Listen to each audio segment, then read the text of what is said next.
Well, hello. Come right on in. You're at Father Fish. Nice to have you with us. Patricia Powers. Doesn't sand contain silica? Doesn't putting a cap on the soil guarantee diatoms? Not all sand contains silica. And the diatoms that are created are minimal compared to everything else that's being supported. The issue is cultural diversity. It's a really good question, Patricia.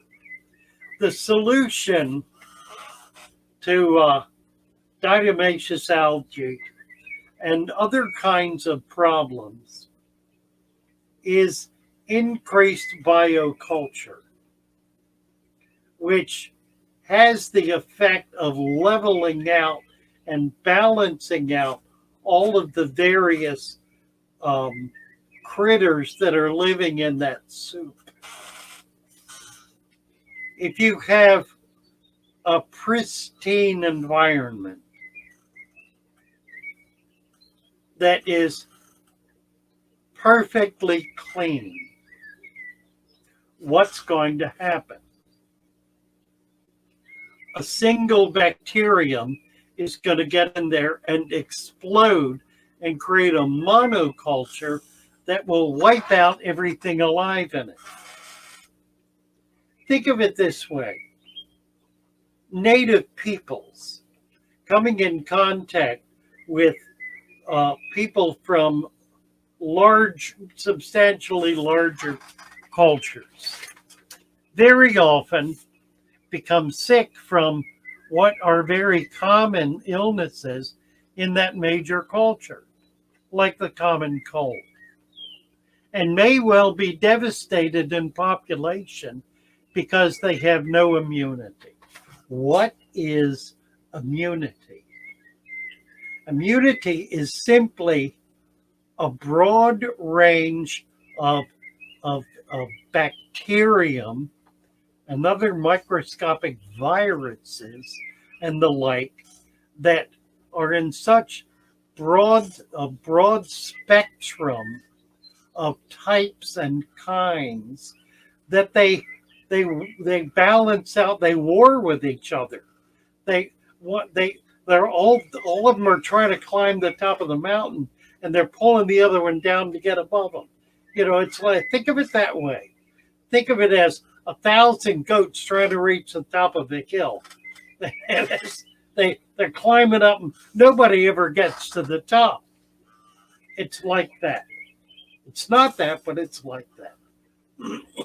It's a balance. The broader the spectrum of life in the tank, the less likelihood of a monoculture experience or a dominant factor that takes over and destroys everything else. That's what diatomaceous algae is. It's algae growing in a tank that has grossly inadequate microculture, diverse microculture, and so it simply explodes. So the solution,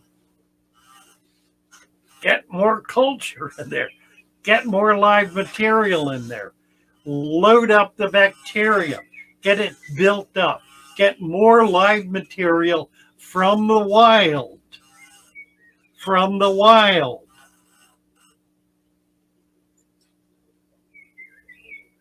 I can just hear the screechers and the screamers. Oh noes, the oh noes.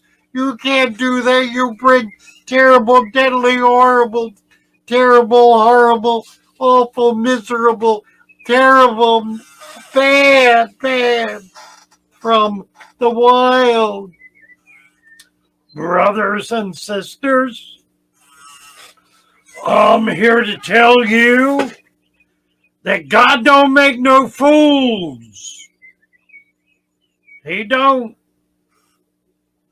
You and me, brother, we're the ones that make the fools.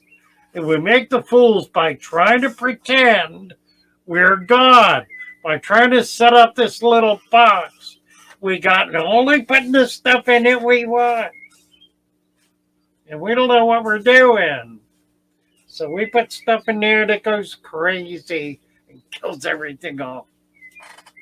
And we drink it down, pour poison in it, kill it, get it dry, get it clean, and then try again. Listen, the best way to keep any animal alive is to let nature do it. Let it live in nature.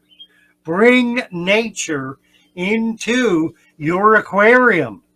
Where do you think the fish came from that you got anyway? Where do you think they came from? Out of a laboratory?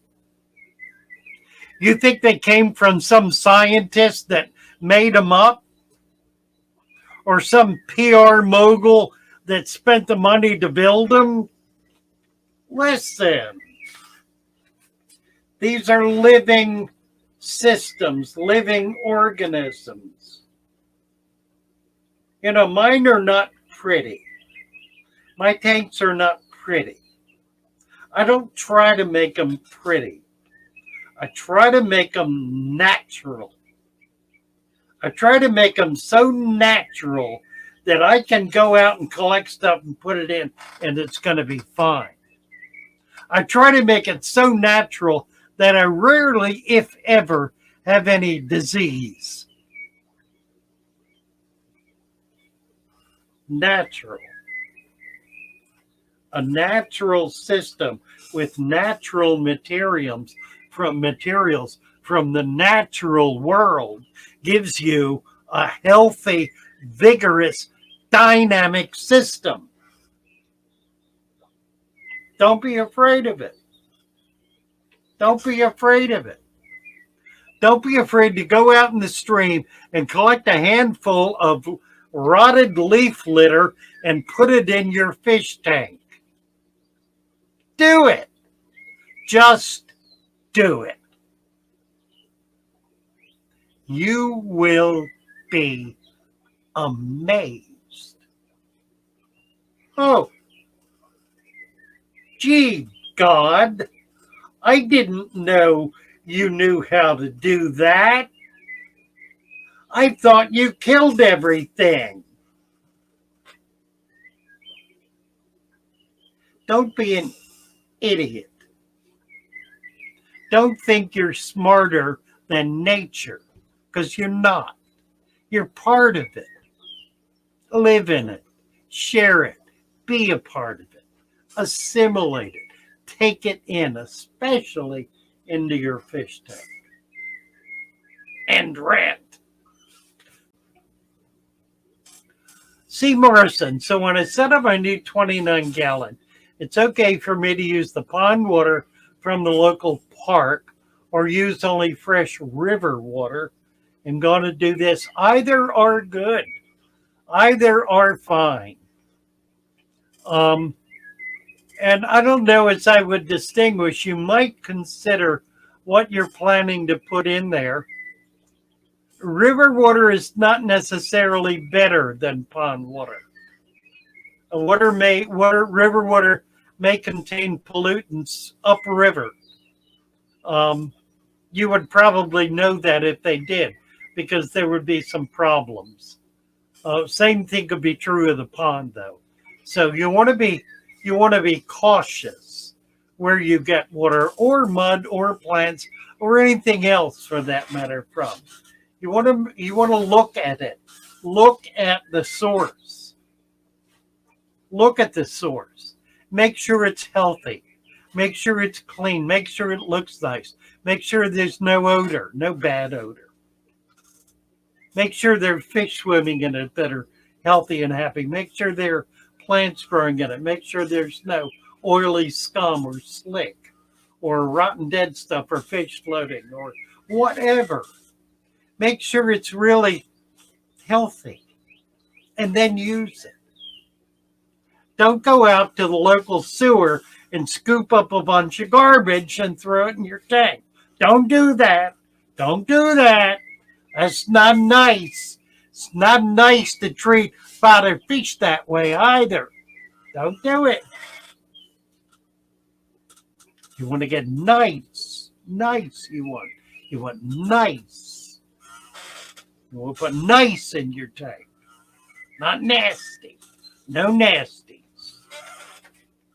And if you can't tell the difference, then you need to sit there and think about it.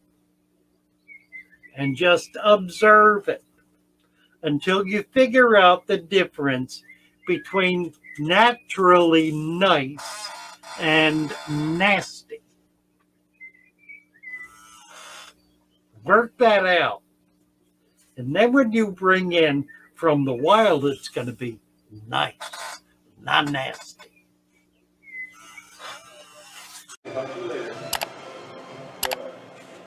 Well, I hope you found something you've never seen before. Have a great day. Nice having you with us. Come on back.